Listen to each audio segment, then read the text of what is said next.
We are live. We are live. Good evening, everybody. Good evening.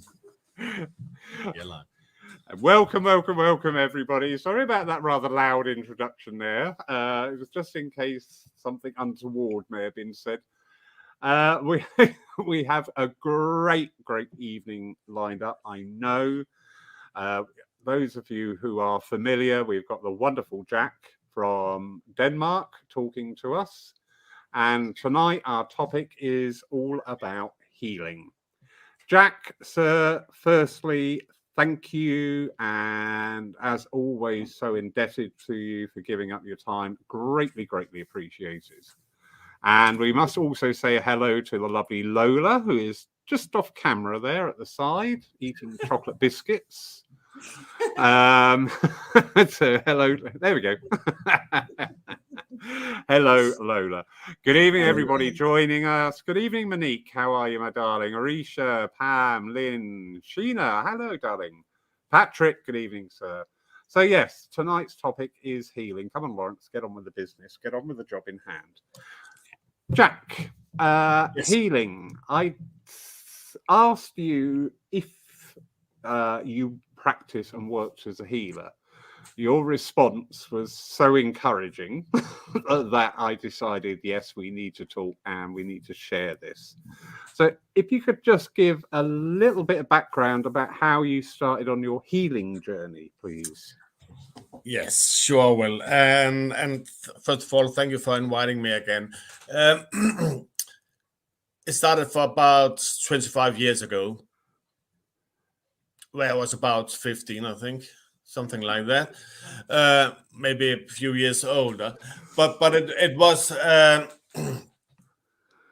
It was what I have a background as a builder. I have a big military background and things. So my background is quite a lot away from spirituality in different forms. But when my mother-in-law at that time, back in '96, passed away after a short period of time with sickness, there was kind of change in my awareness, and I was told you are going to heal and things like that. And I was like, okay.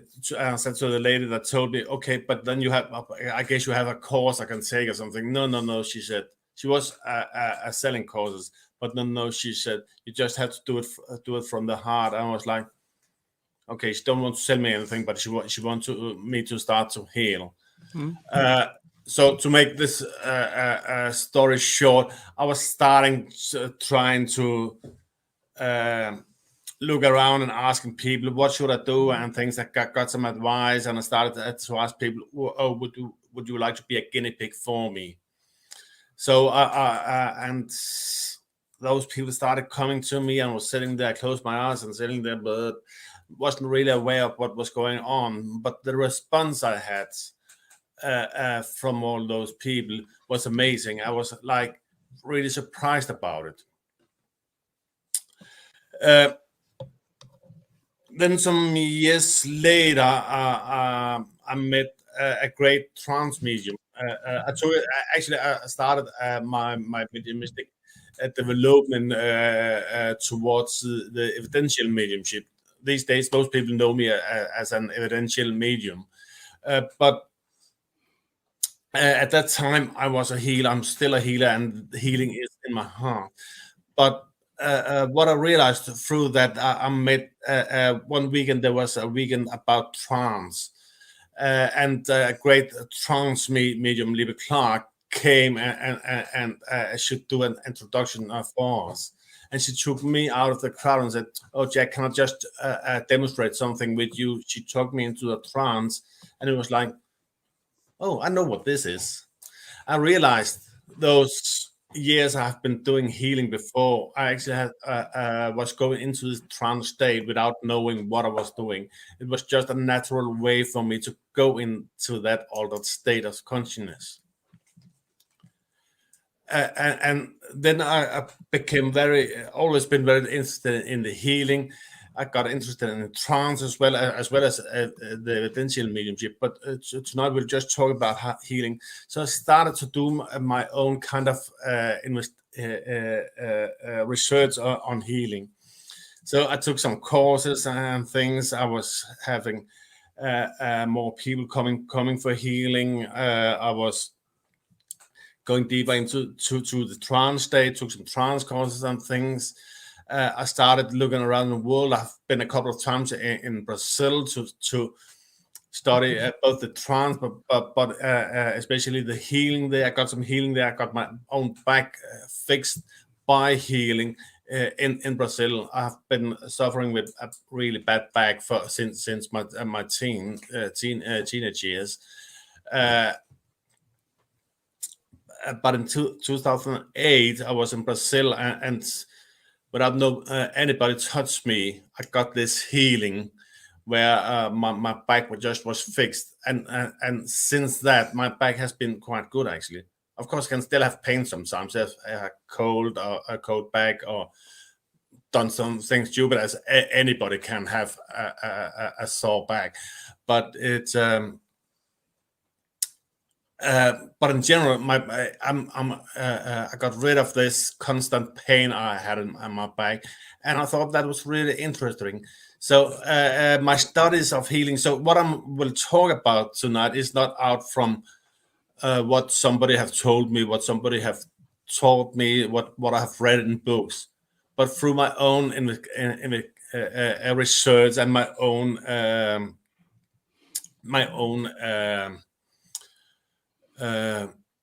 experiences.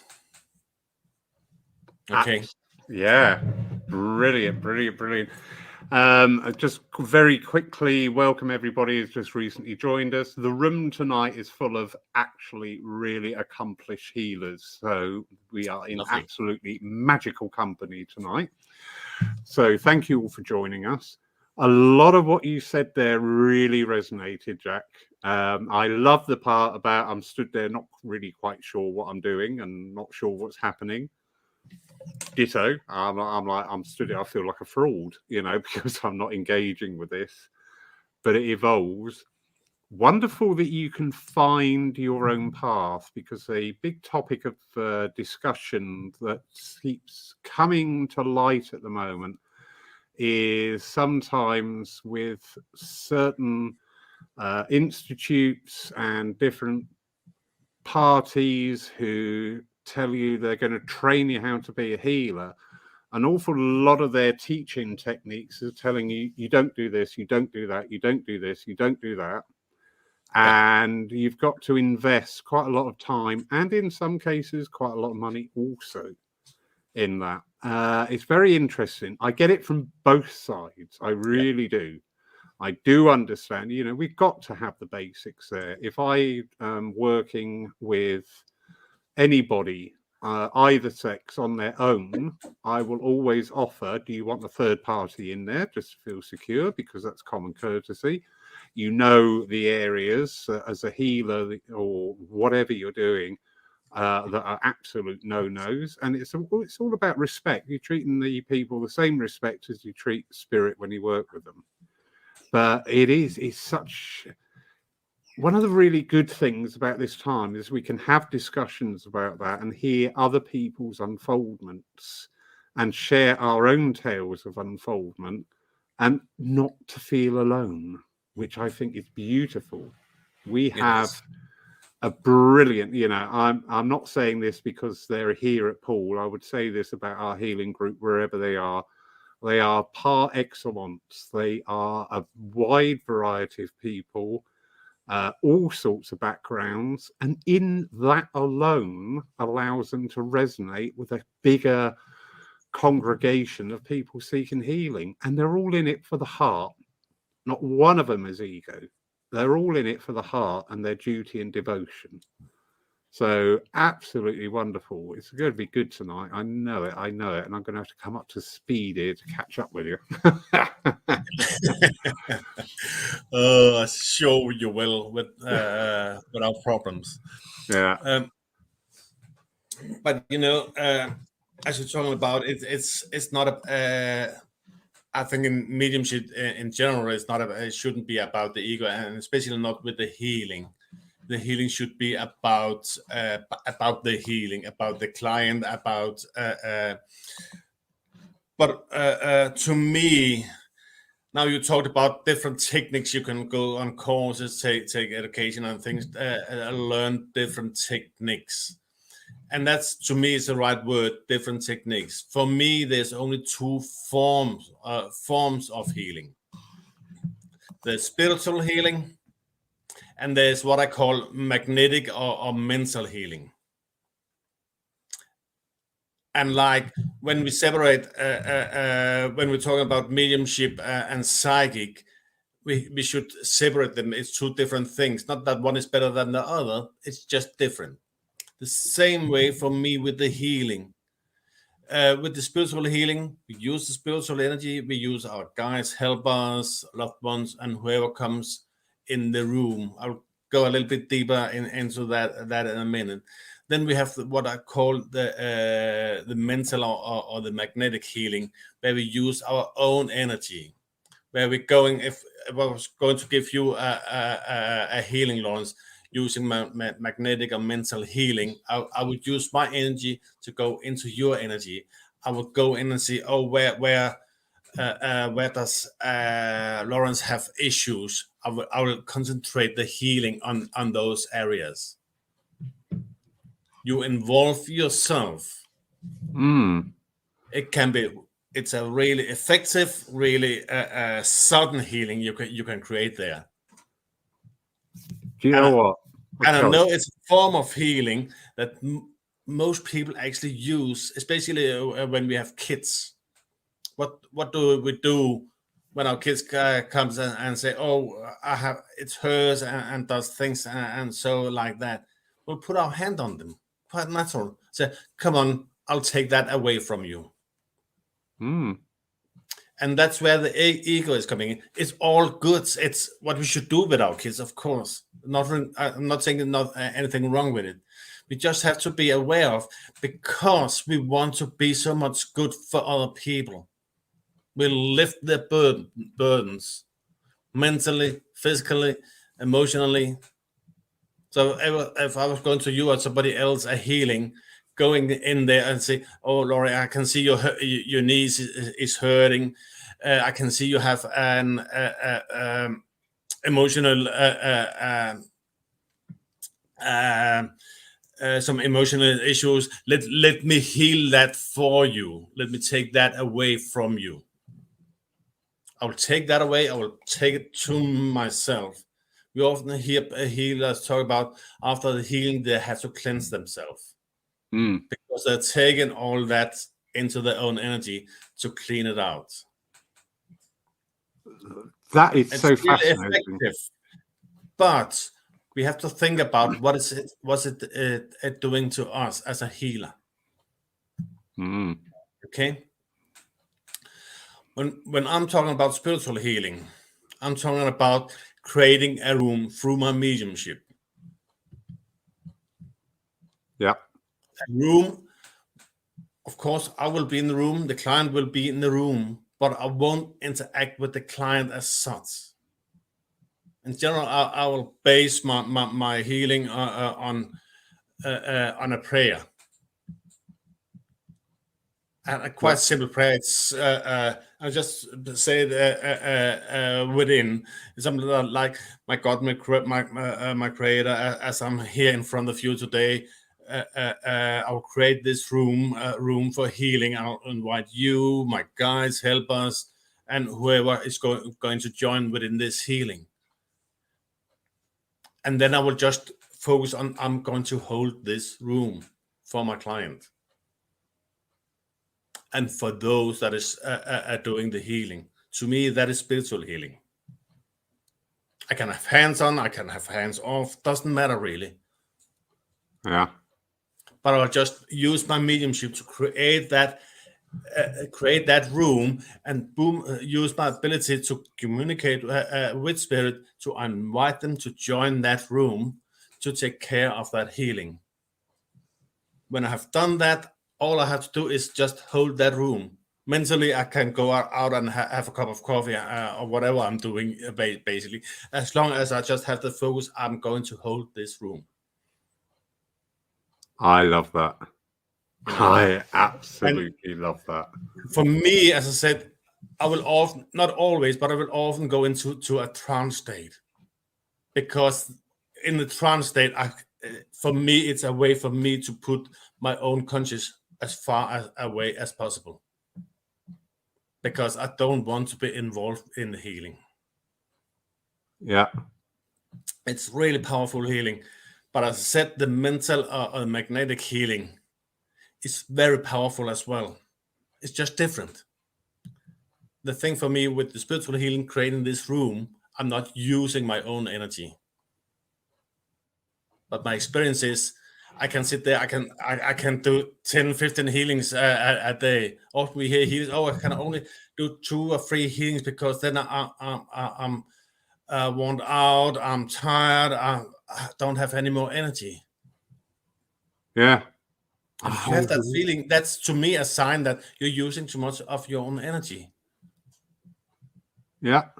In the other way, if you create that room, invite spirit, God, guides, helpers, whoever you invite in to take care of the healing, trust me, they'll take care of you as a healer, first of all, because they want to make sure that you can hold that room throughout the healing. Indeed. So they will come and support you in that. Make sense? Vast, absolutely vast.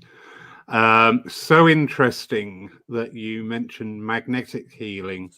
I've been talking to a gentleman that made his acquaintance with our work with the Spiritists, and he's agreed to give an evening's talk coming up on healing from the Spiritist point of view. And that phrase, magnetic healing, they use an awful lot. Yeah. So when you just said it, I'm like, I love it when this comes in. Yes. There's a question. Well, when you get these synchronicities, I'm just like, yeah, we're on the right track. That's wonderful. Yeah. There's a question here which will lead very nicely, I think, into when we're talking about spiritual healing. Yes. From the lovely Lynn, who is a healer here.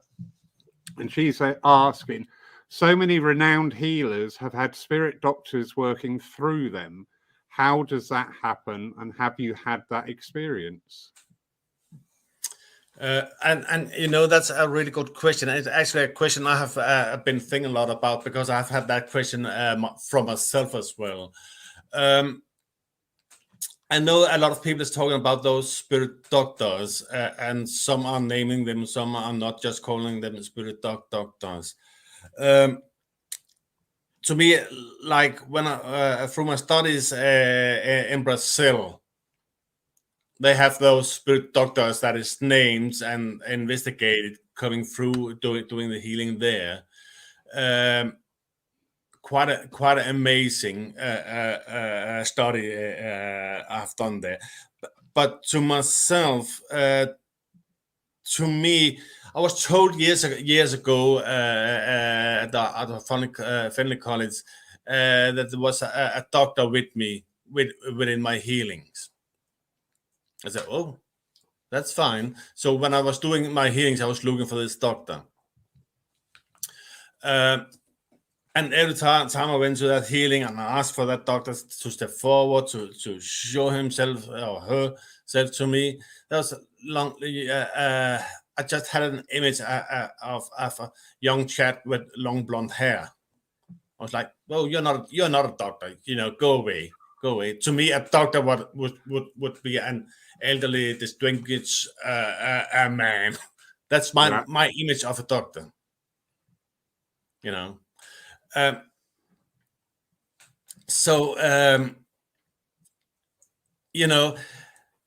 What I realized that was every time I asked the doctor to step in to the healings, the clients described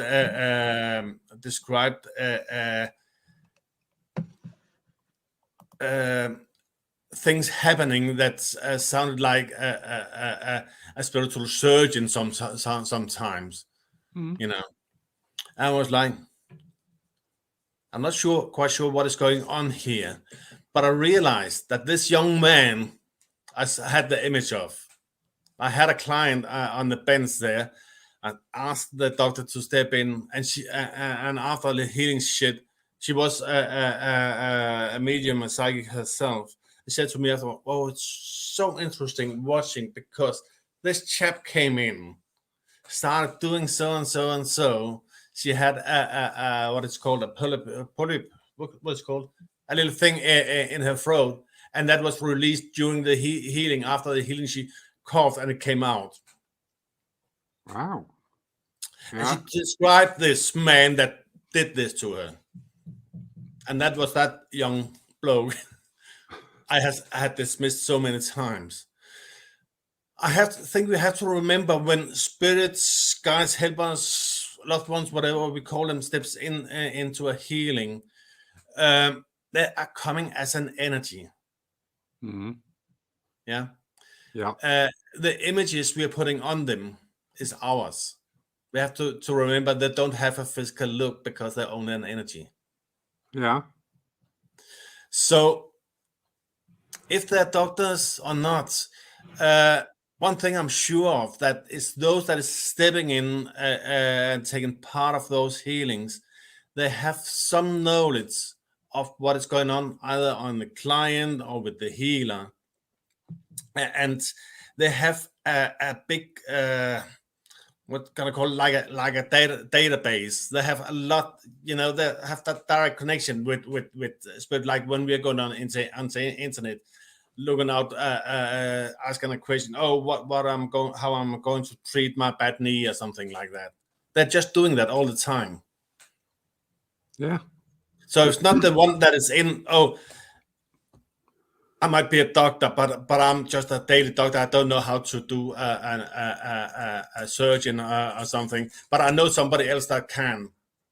So I'll just get somebody else in to take part in this healing. Me as a healer, I'm not necessarily aware of. I might be aware of the one, the daily doctor that is coming in first, but because he is filling the room and just being, how can I put it? Like if you are in a hospital, you have this operation room where you put in do all the operation. You have somebody there to that is in charge and telling everybody else what to do. Yeah, you have a team. Yeah, you don't need to know about everybody. You just need to have that faith and that trust within the company you have with spirits, and just put the faith and trust in their ability. I'm not a doctor. I'm not a surgeon. I can't deal with any of those things. But I know that those that is stepping in, and that's just through my experience, they know really much about what they're doing and how they're doing it.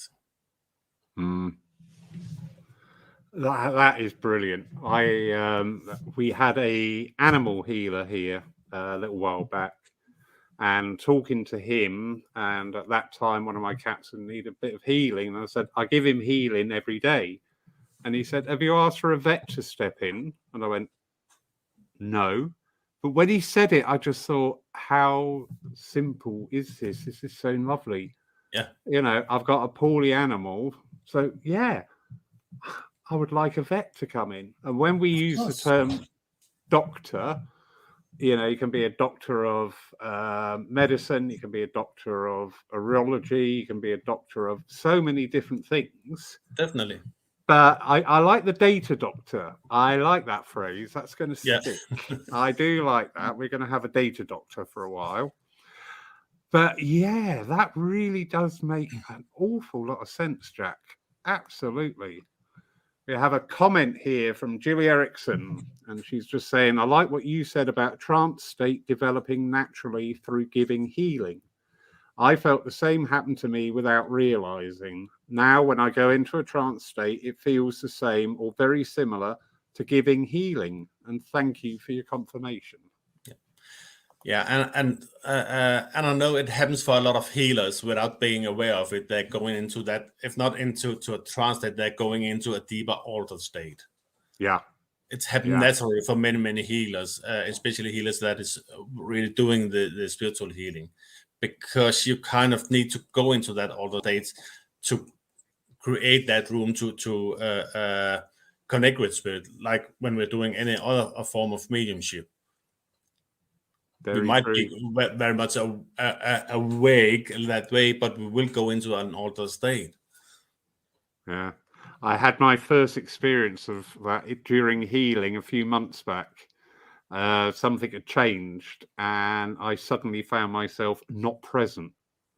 Yeah. And I found that fascinating. I absolutely, afterwards, I was just like, that is so interesting. I need to know how that works. Comment here from Joanne Lewis. I love doing healing. I just love the ability to be of service and to be able to help those beautiful souls that come for healing. I just enjoy doing God's work. To me, that sums up a healer. To me, that sums up why we're here. Yeah. To be of service. Yeah. And as I said, I'm when I have somebody coming for healing, doing healing, I just do a prayer, basically. I the like same that. way as when I'm preparing myself for doing a demonstration of mediumship, bringing loved ones through. I'll do a prayer for myself to invite those into my energy, the same way I do when I'm preparing the healing. Yeah. Look out, Paul Healing Circle. Guess what you're going to be doing in the week on Monday? Lovely Leslie Moulton there's a lot of Wimbledon church in tonight. The place is overrun by the Wombles, as they're affectionately known. Yes. Leslie, great teacher. When I needed a kickstart to my healing, I went up to Wimbledon to do a day's workshop with Leslie. And really, I really respect this lady on her dedication and commitment to healing. And she's just reaffirming about you should never use your own energy when healing. So yeah, when applied to spiritual healing, absolutely correct. But this magnetic healing is very interesting because in a way, I suppose magnetic healing and spiritual healing, if we were to put that another way, we could be talking about what is psychic and what is mediumistic. Yeah, exactly. Ooh. Exactly. So I think I have realized that I've met many healers. I've been Reiki healers, Dixa healers, or theta healers, all different kind of healers. They've all been told when, for example, when you're a lot of people have been taught like, now you have been taught Reiki, so you're a spiritual healer. But if nobody have told them the difference, I see a lot of. I have seen nothing wrong with Reiki or any other healing techniques. But it's very much about the mindset you're going in with. So, Indeed. like with Reiki, you have these hand positions. I've seen a lot of Reiki healers thinking they're doing spiritual healing, doing all these different things they have learned as a technique. It's a beautiful form of beautiful techniques for healing. But because that they haven't had a tutor that could tell them, oh, you're actually on a magnetic or a mental healing, that is actually what you're doing. But they're thinking they're doing spiritual healing because nobody have been able to tell them about the difference. Yeah, very good point.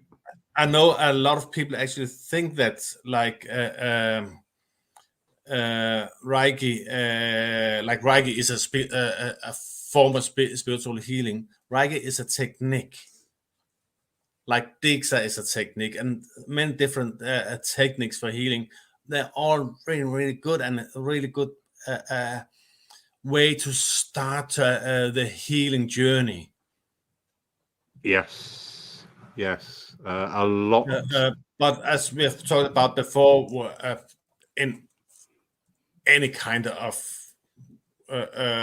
work and teaching within spirituality or any other things, if the teacher is not aware of those small things, how can they teach other people them? So if you have been on a course, been taught Reiki, you have gone through Reiki 1, 2, and 3, you have got your certificate. Now you are actually certified to go out to be a teacher. So you will go out teaching Reiki, but you don't know about the difference between really doing spiritual healing and doing magnetic healing. So how can you teach your student that? You have all the certificates. Yeah. You know. So to me, it's just important to, and I think that's why I've put so much effort into do my own studies, not only with healing but with mediumship and everything. What I've been working with within the spiritual things is the importance for me to understand the background, understand the mechanics, and understand what is actually going on. Much more important that which technique am I going to use today. I said the techniques is really good, and I know a lot of people that have gained so much from taking Reiki courses or Dixa courses or whatever kind of healing technique that have been learned, and nothing wrong with that. Yeah, but you can have healers that never have learned techniques. I thought at the time, I'm going to take some healing courses. Going to take some healing courses like Reiki or something, because I need some papers on my healing. Thinking, I'm going to take some courses in about how is the body put together and all these things. But I realized if I'm doing that, I might spoil what I've practiced and trained for so many years. Because suddenly my mind becoming more conscious of what I'm going to do now. Where does Lawrence have issues? Where should I put the energy? Yeah. You know, I've tried to be. It's rarely I'm going for healing with healers for myself, because I just like, if I need healing for myself, I'll sit down and do the prayer and ask them to come and heal me, basically, or I'll give some healing to somebody else because I know I will be healed at the same time. Then, but sometimes you can go to a healer and the healer can tell you everything about everything within you. How you are physical, how you are emotional, how you are mentally, and all these things. But what can I use it for? Other than knowing that the healer is really good at reading my energy. Yeah. To me, there's not much healing in that. What I do, normally, when I have a client, I'll tell the client, don't expect me to tell you everything about you afterwards, because I'll go into this auto state, I will create this room, let the healing go on. After the healing, we'll take a little chat based on your experience of the healing. Then I can explain to you, okay, when you're saying, I experienced like there was something going down here and down to here. Okay, I can go into that afterwards and say, okay, I can tell you what I see that has been going on. I've been told now, but after the healing. Based on my client's experience through the healing. It's about the client and the healing going on. It's not about me. How good am I to see all your issues? Very true. I've seen there's a couple of healers who work in tandem, and the way they work I find totally fascinating and absorbing. One is extremely gifted at doing exactly what you've just talked about, going through the different bodies where the issues are. The other one will act on that information and work on the healing energies on those areas. And I just thought, I love that. I think that's absolutely awesome. Similar to you, well, but in reverse, my healing journey started when I was learning Reiki. I did my Reiki 1 and 2. I didn't do the number 3. So that was how I started, but I quickly found, and as an awful lot of spiritual healers will testify to, that after a while, the hand positions actually became a little bit distracting. And I'm not saying there's anything wrong with them, because everybody is different. Everybody has got their own unique talents. Definitely. But it does seem to be a commonality that having to keep the mind active to put the hands in the right places actually interfered with just a natural flow going on. So yeah, and as I said before, or just when we started, what I'm talking about here is my out from my own experiences, out from my own research through 25 years now. And it's not to tell anybody wrong, definitely not, because I don't have the finding through anything. I just have many years of studies and experiences with the healing to talk from. And if anybody can take something from that, I think that would be good. Important thing to me, again, and you know me, Laurie, it's the same with the mediumship and the psychic. It's not because one is should be better than the other. It's just a difference. Indeed. And notice when we're doing the pure spiritual healing, we are getting so much healing ourselves. When we're going into the magnetic or mental healing, we're using so much of ourselves. Yeah. So if a person is fine with using a lot of their own energy, they should do it. Just don't be aware that don't be aware of what it's doing to your energy and what it's doing through the energy can do to your physical body. But when you're taking everybody else's burdens on you to clean them off afterwards. Yeah, very sound advice. Lots of comments coming in. Thank you, everybody. Lovely Fiona Parry Dodd saying, lovely to meet you, Jack, and hear about your healing journey. From my own experience as a spiritual healer and Reiki healer, psychic medium, I have become aware of how much my healing journey has changed over the years as divine spirit guide us to be a channel of their love. Have you found your healing journey and how you work with divine spirit changing over the years as you develop and grow?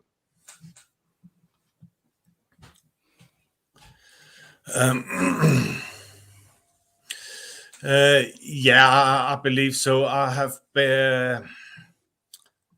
got, I would say, put that way, I've got more and more faith into both myself, my good self, but definitely also the faith and trust in those from spirit that are working with me and through me.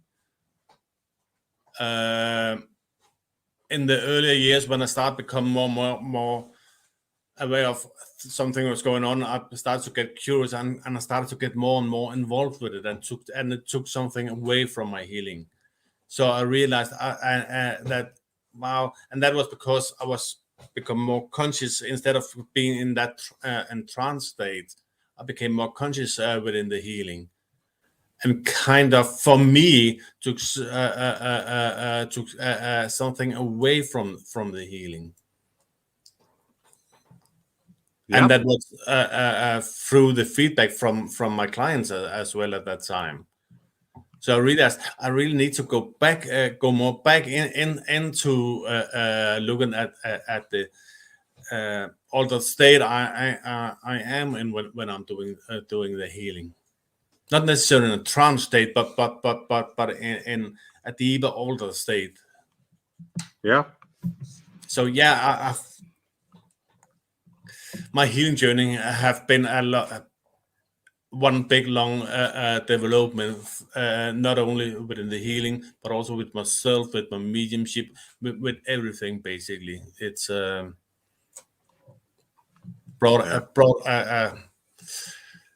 don't know if I would call it a big understanding, but wider understanding. Yep. Yes, it is. And we are on this perpetual journey, which does not end when we draw our last breath. We know that as spiritualists. Lovely Eva. Hello, Eva. And so what do you think about the healers who do spiritual surgery, such as the shamans do?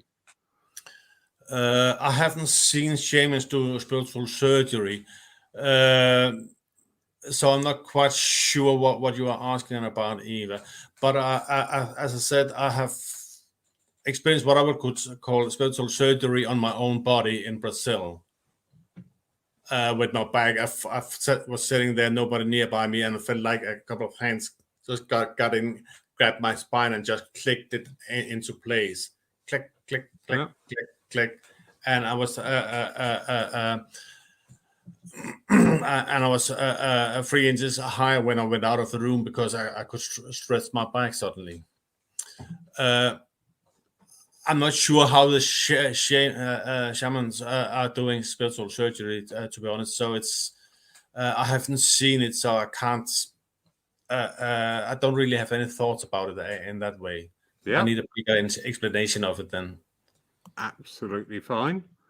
A lot of comments coming in here.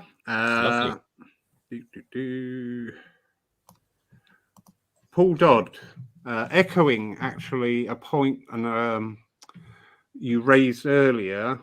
We're a lot of the time we're only as good as our teachers. So Paul Dodd is just saying, I'm a Reiki master teacher, and I was taught and teach that before giving Reiki, you always connect to the divine and to universal energy. That is the traditional Wuxi way of Reiki. Yes. So good to hear, Paul, that you are teaching that. We are aware some people's teachings are not so stringent. And as I said, it's not general for Reiki. It's just experiences with different healing courses, if it's Reiki or whatever they are titled. And what I hear sometimes is just, you just connect with the divine and do the healing. My next question is, how do I connect with the divine?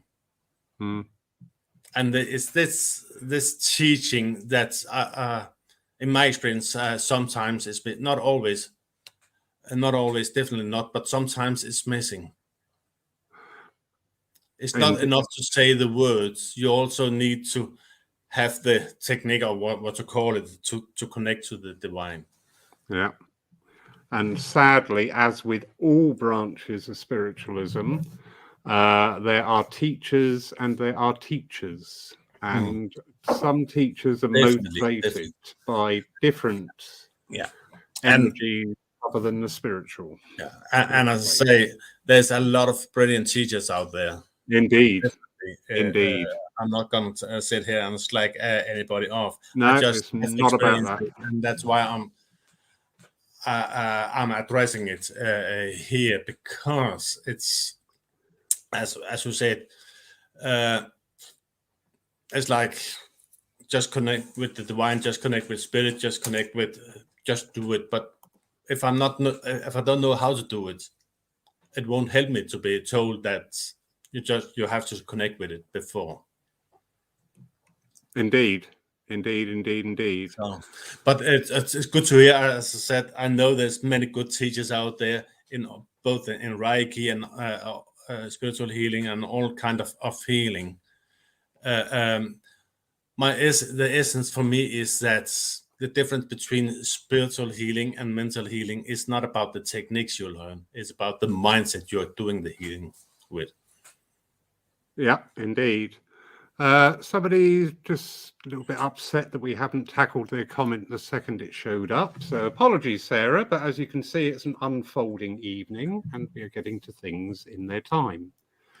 Sorry, I don't agree with your comments on Reiki. My Reiki teaching was just as much a spiritual learning as well as technique for hand positions and opening up to channel the energy. I have had spirits come through while passing Reiki to someone. I have had a spirit actually come into my body while passing the energy on.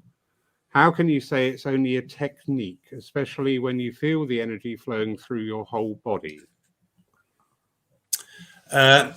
What I'm saying is, I'm not saying it's just a technique. I'm saying it's a technique.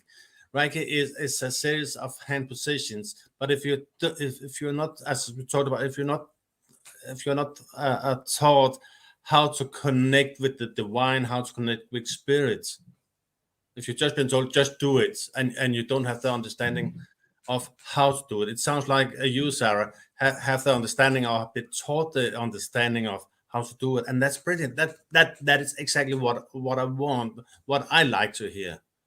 Yeah, agree.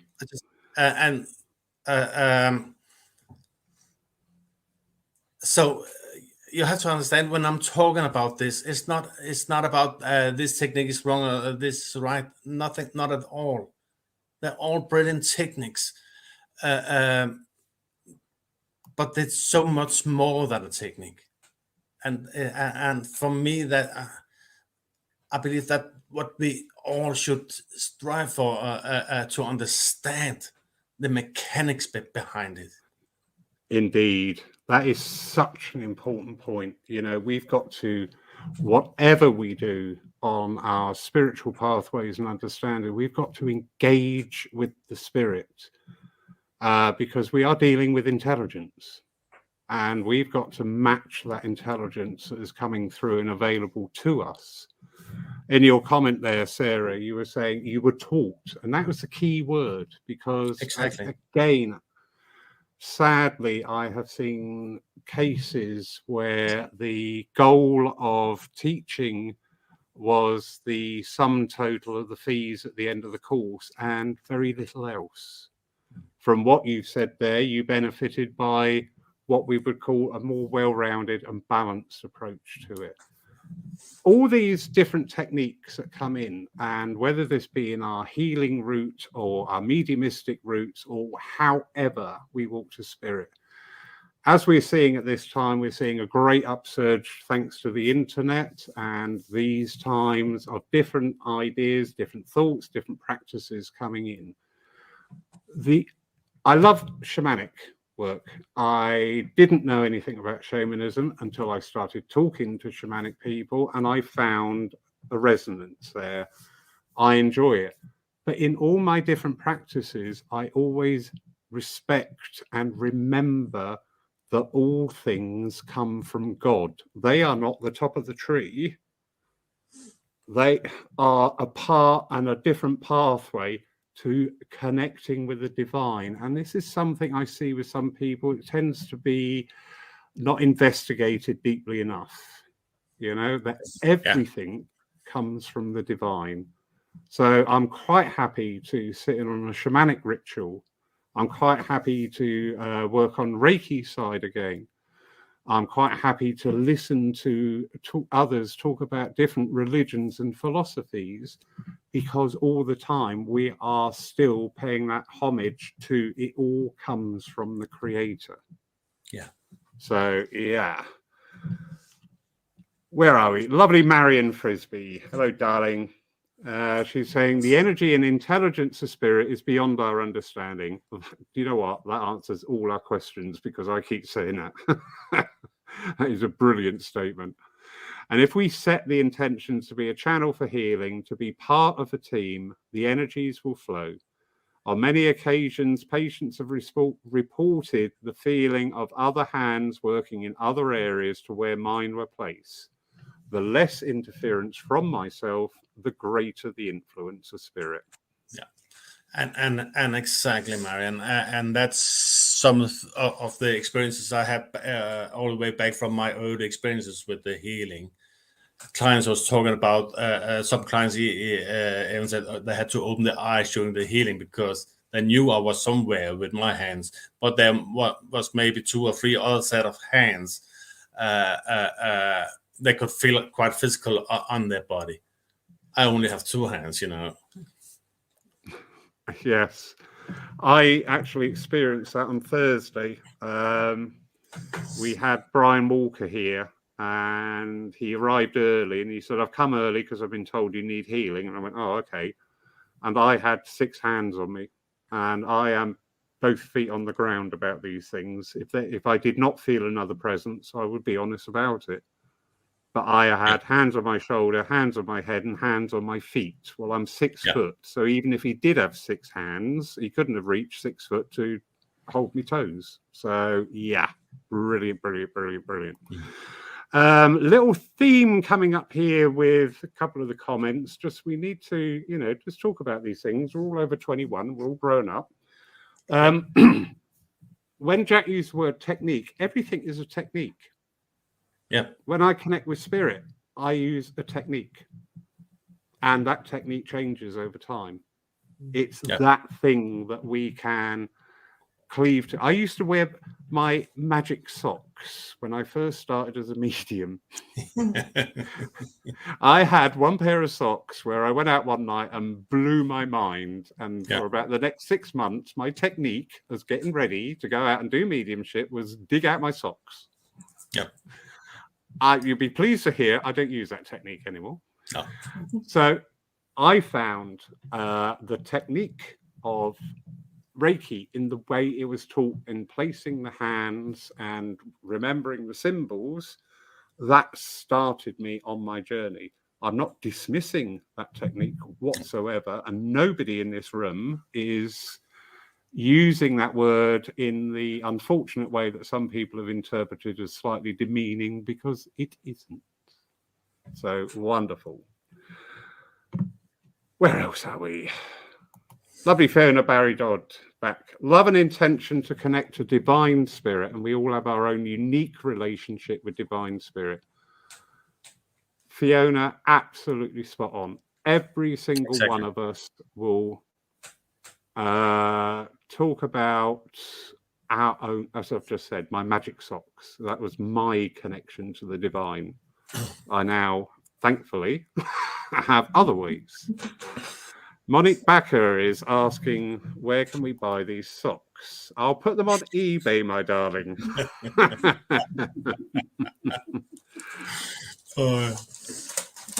But you know what? Healing is the fundamental to spiritualism, because not only do we practice it as an art, as a discipline, whatever, as it be psychic surgery, psychic healing, magnetic healing, spiritual healing, or the multitude thereof of different types of healing. As evidential mediums, we're working as healers most of the time. Exactly. We are bringing through healing for those receiving that evidence. Also, and very importantly, and often either overlooked or unacknowledged, healing for spirit. Healing doesn't stop because the physical body is no more. Exactly. You know, the number of times I've had somebody come through. All right, Jack, me and you have an enormous row. Well, no, actually, it's more likely to be Lola. Me and Lola are going to have an enormous row. And then, put it in basic English, I pop me clogs and go over the other side. And in my time, I think, you know what? I really could have handled that a lot better. Yeah. My healing would be able to find a suitable medium to come back to Lola. And Lola's probably sat there going, I don't want to talk to him. That's fine. But actually, I want to talk to you. Yeah. And all I want to do is say, I'm sorry. Because that is part of the process of my spirit healing. Yeah. And as you said, one of the things that brought me into the evidential healing or the evidential mediumship was because I realized the healing within it.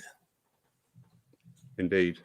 So I could both work with the loved ones, but at the same time, I could work with this healing. And if I can just add a little bit to this with the techniques, we're talking about very much about the techniques of healing. But again, as I said, techniques of connecting to the divine, to spirits, to our guides and helpers. As I said, for me, it's based on a prayer. I don't know what you are doing, Lawrence, but for me, it's the technique is I've created my own prayer that seems to work. When I'm teaching, and it doesn't matter if it's teaching healing or teaching mediumship or what I'm teaching, it's with that connection with spirit or with the divine. For me as a teacher, I'm overlooking the energy the student is working in. So if I'm teaching healing, I will watch them do the healing. I'll talk to them, try to do like so and so to make that connection, try to do so and so to create that room, and I will watch them do it. I will read the energy while they're doing it. I can see read in the energy when a guide, helper, the divine energy, whatever comes in, I can see it within the energy, so I can help them to say, well, you know what? Right now, you're actually going in on a magnetic. A magnetic relation with your clients. So that way, I'm letting them know what you're doing now is so and so. Yeah, absolutely brilliant. And now you have. And now you have the divine. Now you have a spirit. Your guides help us there, or you have a loved one there. So I can help my students to understand what is going on when I'm doing so and what's going on when I'm doing so. So it is very much down to the teacher, in my belief, and the teacher's understanding of the energies and the teacher's ability to actually read those energies and tell their students, now you're doing so, now you're doing so. Indeed. We can explore it ourselves, but it will just take so much more time. Yeah, indeed. And we are often talking about we need the quick fix. The quick fix we can have with the tutor that understand how to make us grow. I've been lucky. I've had some great tutors over the years as well. Have great friends, colleagues to have debates with about it and discussions about, well, when we're doing so and so, what's your understanding of this and what's my understanding of this. So through all this, get a wider understanding of the mechanics and the understanding of what is actually behind all this. Indeed, it is. It's about knowledge and when education. we're talking about these techniques, it's not that, to me, it's not that connecting to the spirits, connecting to the mind. It's not that one technique is working for everybody. Indeed, we develop our own. My mediumship healing, evidential mediumship, is basically based on a prayer. For other people, it will work to stand on one leg and say "Kikalake," you know. But no matter what your technique, what your ceremony or whatever you're doing, if it's working, it's right for you, and that's the essence to me. And again, it's not that one is better than the other. It's just there's so many difference because we are all as human beings are different. As spirit are different. And I believe when we get the understanding of this, it becomes we can make it so much easier for ourselves. Yeah, absolutely. I hope it makes sense, but it makes perfect sense, Jack. I always say I am right for me at this time. So what I do is right for me. If it doesn't match what you do, doesn't make me wrong, and it doesn't make you right. Not at all. Not at all. Because we are two totally unique energies on our own unique pathway. Phil Shaw is asking a question here. He's asking, would appreciate your views on trance healing, NFSH ruling. Thank you. I don't know about you, Jack. We are not part of the NFSH, which is the National Federation of Spiritual Healers. I will say that Paul Church, we belong to two separate governing bodies over our time here. And I'll be very, very honest here. What I found, the interaction between us and the governing bodies was I had no end of people telling me what I could not do. I had nobody to assist me in what I should be doing. So based upon that, I dissolved all our assignations with various spiritual healing bodies. And the church itself now has its own insurance cover for its own healers, which the church itself pays because we pay to employ an evidential medium to get up on a platform and give a service.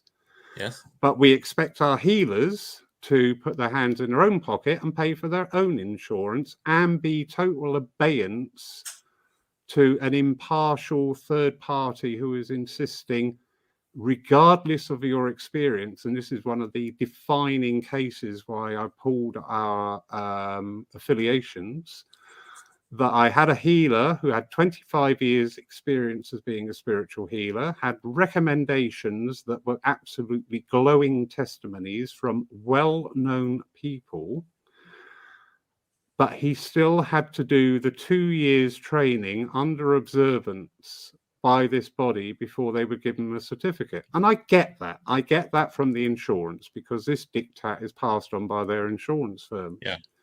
But I thought, you know what? There's got to be a better way.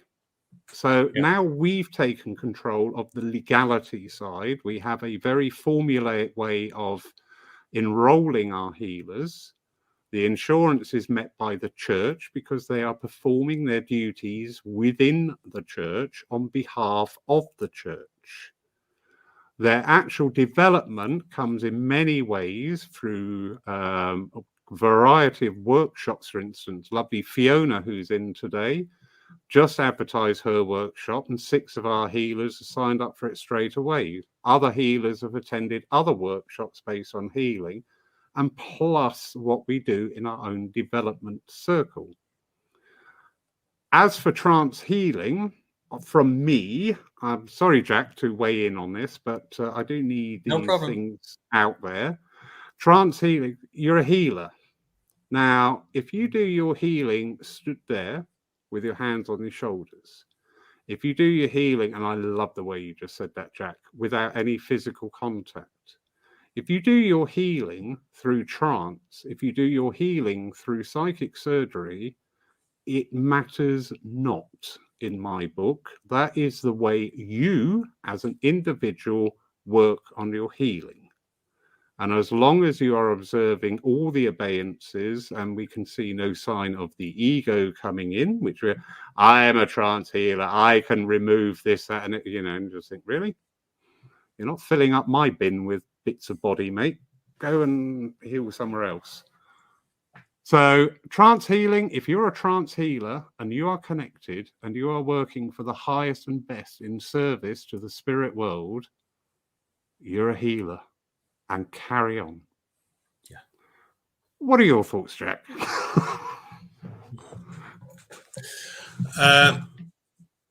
I very much agree with you, and I think we have this heal organization here in Denmark as well, where the same way where you have to go through all these things to be recognized as a healer and all these things. And I believe that there should be something like that. I'm not necessarily agree with the way it's done. Because, as I said, to me, it's not about all the certificates you can have. It's about the work you're doing. But of course, you need to be recognized as a healer. If you have, like you said, 25 years of experience, you have a lot of recommendations of well-known people and all these things. They should be as good as a vegan course or free, where you have been taught some again, I would call it techniques, because learning techniques that does make you a healer, but the techniques can be a way for many people to be a healer. Indeed. Indeed.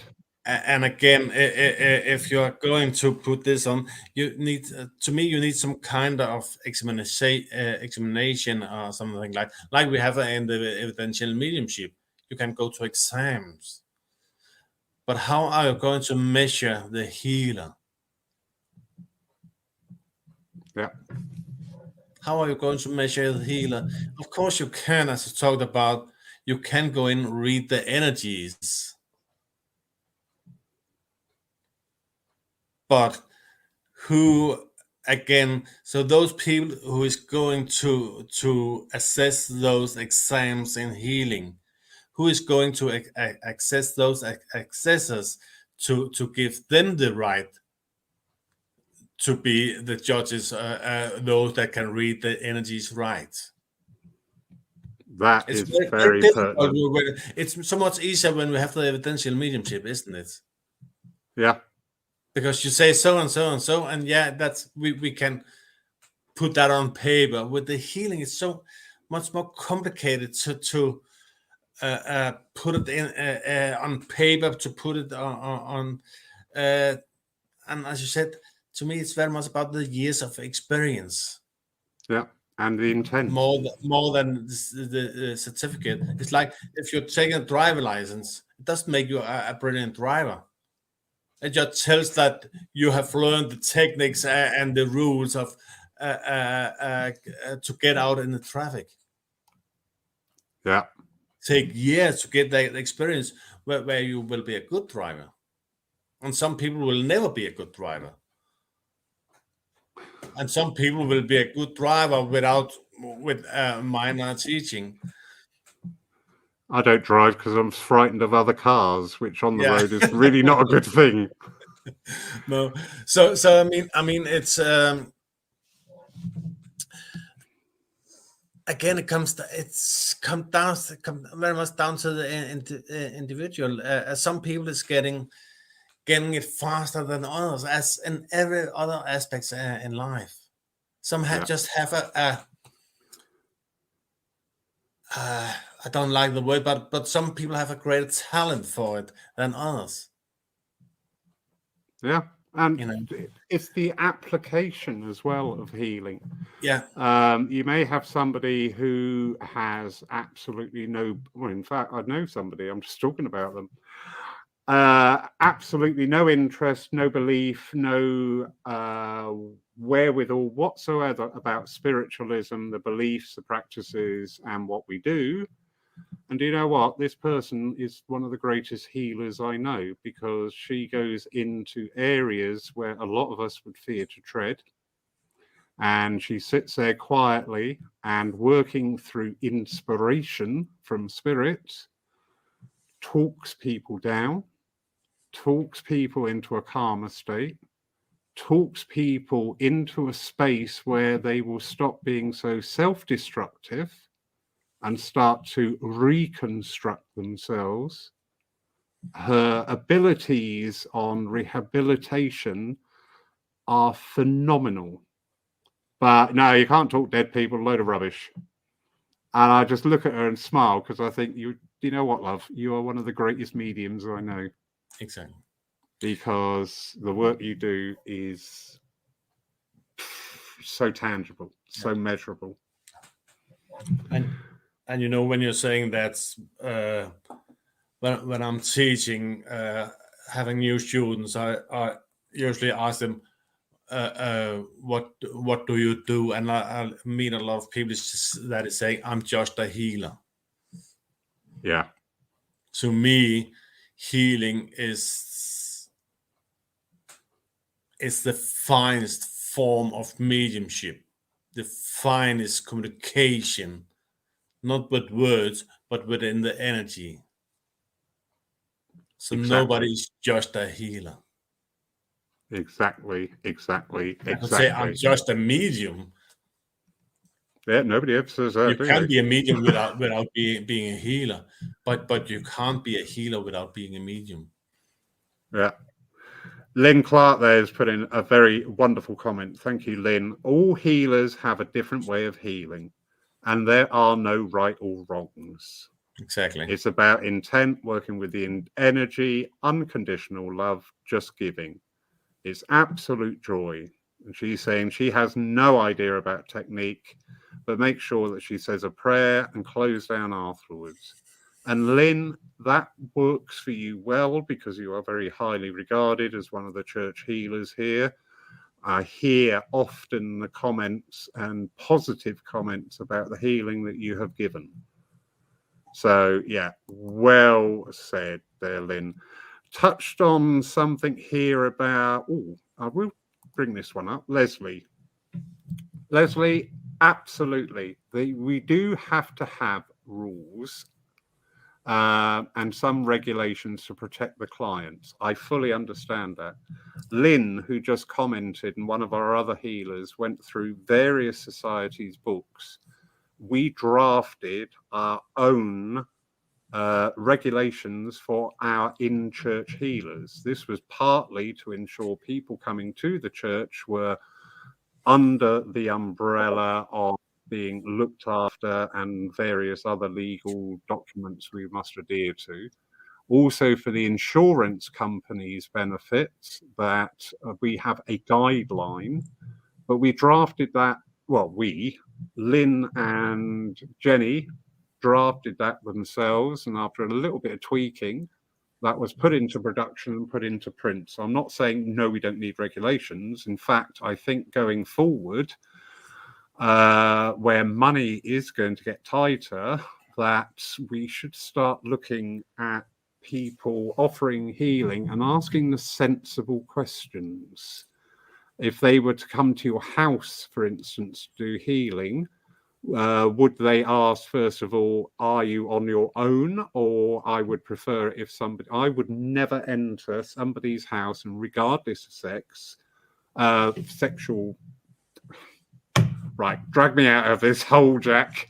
Regardless of their sexuality, I would never go into somebody's house as a one-to-one basis, because I am putting both of us at risk of things being said that may not have occurred.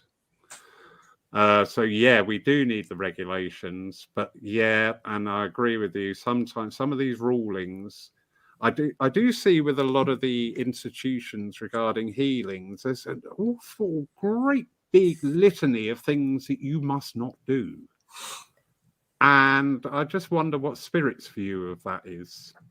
Sometimes, obviously, the practical things, touching areas, etc. Yeah, they've got to be done. But some of the things regarding how you actually interact with Spirit, and people say, no, you don't do that. You know what? I've never heard a Spirit say to me, you don't do that. They may suggest another way, but I've never had a Spirit communication say you mustn't do this or you must do that. No. So apologies. Mary Dixie brings up a very good point about what we've come into now, this part of the talk about the energy. And people in certain jobs, professional occupations, are natural healers. Hairdressers are forever being confused by mediums telling them they could do healing. I have on several occasions had to tell people they're already a healer because of their work. Well done, Mary. Yeah, and exactly. And I think we have to remember sometimes that healing comes in many ways. Healing comes like musicians, songwriters, and things. So much healing within music, within a lot of music. It's like mentioned hairdressers, therapists in different kinds. Social workers of different kind, so many ways of working with the healing energy, and we have those people that I just call them natural healers, because they're just doing so much healing. They're not even aware of it. It can be the hairdresser, it can be whatever they're doing, even the builder for that sake. That is just that natural heal, just because of the way they are talking to people and the way they are around people. Indeed, absolutely. So healing has so many different forms and forms and ways that way. But when we are talking about being a healer, doing healing, as we are talking about here, it's typical. We are thinking of, we have a healer, we have a client is in a chair, on a bench, or something like that. Yeah. So it's, but we have to think, remember, as talked about, the natural way we're doing healing for our kids and things. When our kids comes, oh, I have a headache, I have bruised my knee. What are we doing? We are blowing a little bit on and putting a plaster on, and that's a healing in itself. The child just putting a hand on the shoulder if somebody is sad, that's healing. Yeah, but it's not the way we think healing when we are talking about being a healer. Yeah, very true. Some strange gentleman has just wandered into the room. Good evening, Mr. Abbott. How nice of you to join us. Thank you. And he's asking, where does healing finish and evidential mediumship start? Healing can be very evidential in its own right, wouldn't you say? Oh, definitely. As we mentioned earlier, within what actually brought me into the evidential healing, the evidential mediumship, was I realized the amount of healing that could be in it, and I think that's why I'm looking as yourself, Tim, are looking so much into the factual evidence, the clear and precise evidence, because through that, for me, and I can only talk for myself, for me, when I'm bringing, getting those kind of evidence, that brings spirit closer, is the way I experience it. And the closer I have spirit when I'm working with my evidential mediumship, the more healing can come through. We're going back to what I talked about earlier, creating this room for the healing to take place. We can do that in science, but we could do that as well within the evidential mediumship by using the words, using the evidence to bring that love, to bring that healing, to bring that divine forward to the recipient. So I don't think the healing finish for the evidential mediumship to take place, but I believe that the evidential mediumship starts on the back of the healing, basically. Indeed. Thank you very much, Tim. Lovely Robert Berendt from Germany. Good evening, sir. What a pleasure it is for you to join us. Thank you so much for being here tonight. And he's just observing here, his Syrian hairdresser, he has a radiation, calmness, and an energy which makes Robert relax every time totally and fall asleep on some occasions.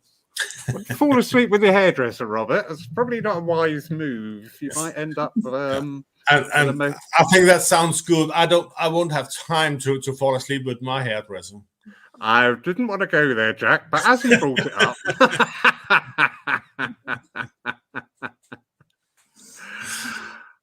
Absolutely. Do you know what? That was a really wonderful, wonderful evening, and we've only just touched the surface there. The lovely Robert, who is in the room with us, I have invited to give a three-way discussion with the wonderful Jack one night, and we really hope one night that you take us up on that, Robert, because your healing is sublime. It's beautiful, absolutely beautiful. Thank you, everybody, for joining in. No, that's not the right word. It is a shame that certain words seem to have sparked off certain thought processes within people. And sadly, this is a bit of a symptom of our time at the moment, that a word said can be taken in many multitude of ways and ignorant to the energy of how it was said. So we're all wonderful people, and you know what? We're all here on this journey together, so let's get on. Hold on. We've got something here from the lovely Tim. And Tim is in Norway at the moment, running a seminar, and today I was receiving some trance healing from one of the students. And I became aware it was my sister from spirit I was hearing. Suddenly, the student began to speak whilst in trance, and the words were as follows: "Brother, I love you." And it brought him to tears. How beautiful. Beautiful, yeah. How beautiful is that? And one of the... How much time have you got, Jack? One of our healing sessions here, we've replaced some of the evidential services with pure healing only. And I always encourage questions and answers. And that one question came up saying, why is it frowned upon to give messages when you are working as a healer? Now, this might spark quite a few comments. My response was, number one, when was the last time you saw an evidential medium come off the platform and start practice healing halfway through a service? Number two, in many instances, and Tim has given a fabulous instance of where it was appropriate, in many instances, as far as mediumship goes, quite frankly, it's just not good enough. It is not good enough to say, I've got your mother here. That is not mediumship. That is just at the best, psychic attachment. At the other side of the coin could just be, I need some sort of validation for what I'm doing, because that's really difficult as a healer. You know, evidential mediums, we get yes or no, so we get instant validation. Healers, we have to just go along with the flow and know that we're doing our best and trust it is being received on the level it needs to be received. Definitely. What's your thoughts on that?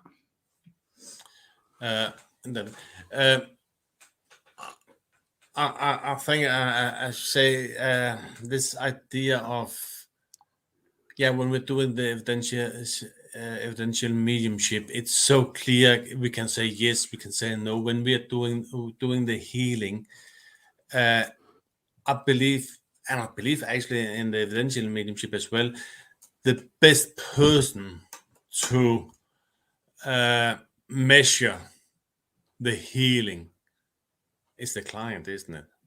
Yeah. And not, in my belief, not through what I can tell them as a healer, as a medium, but what they have experienced through the energy. And the same way when we're working with the evidential mediumship, then they will have both the energy and the words, the evidence to measure it with. Yeah, indeed. You know, because what is a great evidence for one person may be nothing to another person. Yeah. Oh, yeah. And that goes with the evidential mediumship as well as the healing. Some people, I believe some people will think like I know I usually if somebody have a bad headache, I can usually have do a short healing, 3 to 5 minutes, to, if not taking it, make it go away, at least release it so much so that they can go on with their day. For some people, that is, wow, that's amazing, that's great evidence, and for other people, it's, oh yeah, of course you put a hand on, so that will have an effect. Yeah, Yeah. very true. So I believe it's very much down to the individual and down to the recipient. Yeah, I agree. I agree. And a few people agreeing here about the mixing of evidential mediumship and healing. Julie Erickson points out something that was pointed out to me, that people may start coming to you and they're not interested in the healing side. They want the quick fix of the message. So yes, that is a gamut that we run if we go down that pathway. Leslie Moulton from Wimbledon: for me, healing and mediumship work on different levels and shouldn't be mixed. If you are healing and giving messages, then you are not healing 100%. Agree fully there. Also, people want to come for a message. And again, and I've seen that.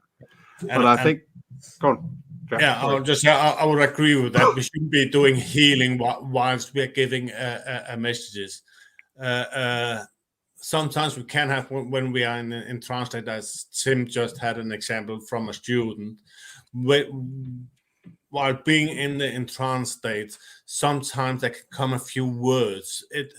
In my experience, it won't be a long, like a long message. Oh, your mom is here within the healing, and she says to you so and so, and blah blah blah. Not like that. It would typically be a short sentence that will just support the healing, but that will be in an trance state. But yeah, I totally agree. We cannot be focused 100% on both doing the healing, holding this room whilst we're giving messages. When I'm talking about the evidence or the healing within the evidential mediumship, it's not a healing session, but it's an evidential session where the healing is taking place in the background. Yeah. Yeah. Yeah, and anybody watching, we shouldn't mix it. I've said that a lot of times, and it come back to, it's not up to me as a healer to during the healing to tell the client, oh, now I'm doing this, now I see this, and so on. It should be focused on the healing. After the healing, we can have a chat about the healing. Yeah. So I totally agree with that one. Yeah. And lovely Robert there is in concurrence with this train of thought. Yes, it's totally his view. Why? While healing, you're in a passive state of consciousness. During evidential mediumship, you're active in your mind. Both is not possible. Yeah, agree. Exactly. And anybody thinking, well, hold on, a bit of double standards here. You're saying it's all right for Tim, but it's not all right for other people. You've got to take things in context. Tim is a absolutely magical and dedicated worker for spirit, well comfortable with trance state, both working in and teaching. Can you imagine the energy that must have been in that room today? Can you just imagine it? It would have been palpable. And how beautiful that Tim was aware it was his sister, and then also receive that confirmation, because that is the magic of working with spirit. It's not about other people's validations of what you're doing. It's your own validation. Yeah. If I were to think, I feel my mother close, and then somebody just say some succinct little phrase that confirms that, that's the magic. That's the magic, and it's needed for that time. But yeah, how interesting. Thank you. Thank you, Denise Lambert. I won't put that comment up on screen. We don't say the word bugger on my programs, all right?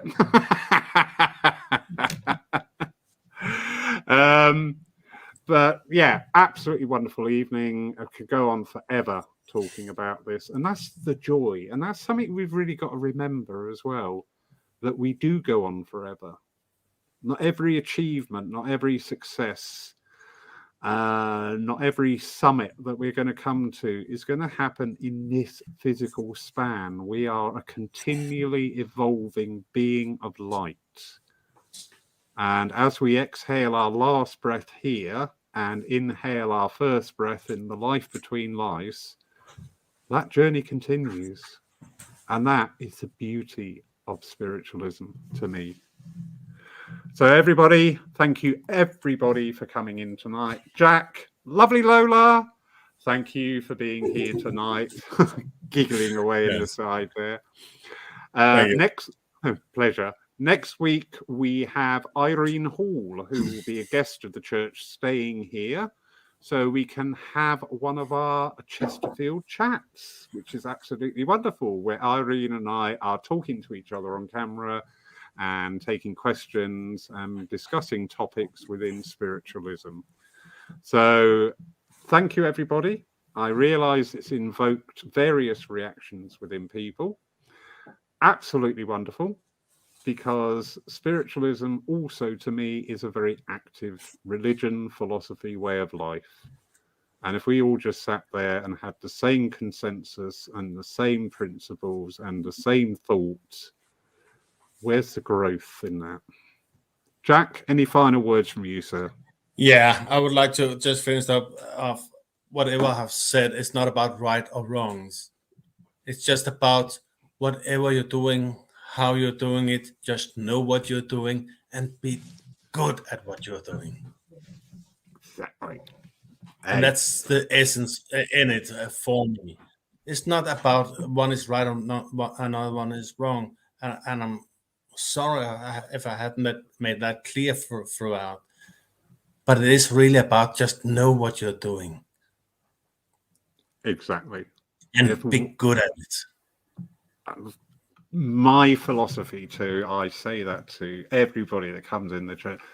I don't care what you're going to be, but I do care that you can be the best of what you're going to be. And that's what you should cling on to. Everybody, have a wonderful night. Yeah, just have a wonderful night. Thank you for joining us, and we look forward to catching up again soon.